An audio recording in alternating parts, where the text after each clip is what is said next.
പൊന്നുമേ, എന്തോ ഒരു കഥ പറയാവോ? പറയാലോ. കുഞ്ഞു കഥയാണേ. ആ. കുറിച്ച് വെക്കോ.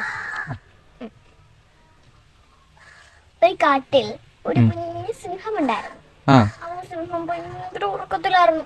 ആ ഈ സമയത്ത് ഒരു കുസൃതിയായ ഒരു എലി വന്നിട്ട് ആ സിംഹത്തിന് പുറത്ത് എന്നും പറഞ്ഞ് ചാടി ഓടി കളിച്ചു. ആ അപ്പൊ സിംഹം പെട്ടെന്ന് ഞെട്ടി ഉണർന്നു എവിടെയെങ്കിലും നോക്കി. ഈ കുഞ്ഞിനെ എവിടെയെങ്കിലും മരിച്ചുപാരി എന്തെങ്കിലും ഉണ്ടോ എന്നും പറഞ്ഞ് ഇങ്ങനെ നോക്കിക്കൊണ്ടിരുന്നു.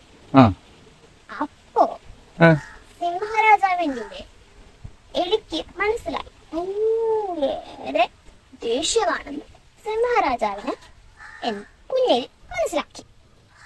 അപ്പൊ കുഞ്ഞേലി വിഷമിച്ച് പറഞ്ഞു, ഈ കാലത്ത് സിംഹരാജാവ് എന്നെ വെറുതെ വിട്ടു കഴിഞ്ഞാൽ മറ്റൊരു കാലത്ത് ഞാൻ സിംഹരാജാവിനെ സഹായിക്കാം എന്ന് പറഞ്ഞു കുഞ്ഞേലി. അപ്പൊ നല്ല തമാശ ആയിട്ട് കരുതി സിംഹരാജാവ് എന്നും പറഞ്ഞ് ചിരിച്ച് ആ കുഞ്ഞെലിനെ ഭയങ്കര കളിയാക്കിയിട്ട് പറഞ്ഞു വിട്ടു. പറഞ്ഞു വിട്ടപ്പോഴത്തേക്കും കുറെ നാൾ കഴിഞ്ഞപ്പോഴത്തേക്കും അതേ സിംഹം നടന്നു വരികയായിരുന്നു. നടന്നു വന്നപ്പോഴത്തേക്കും ഒരു വേട്ടക്കാരൻ ഒരു വല വിരിച്ചിട്ടേക്കായിരുന്നു.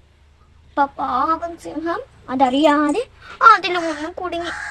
സിംഹത്തിന്റെ അലർച്ച കേട്ടിച്ച അതേ കുഞ്ഞലി വന്ന് സിംഹത്തിന് ആ ഒരു വലയിൽ ഇങ്ങനെ അതിന്റെ വലിയ മൂർച്ചയുള്ള പല്ല് വെച്ച് കട്ടിയായിട്ട് ഭയങ്കരായിട്ട് വലിച്ച് ആ വല കീറി.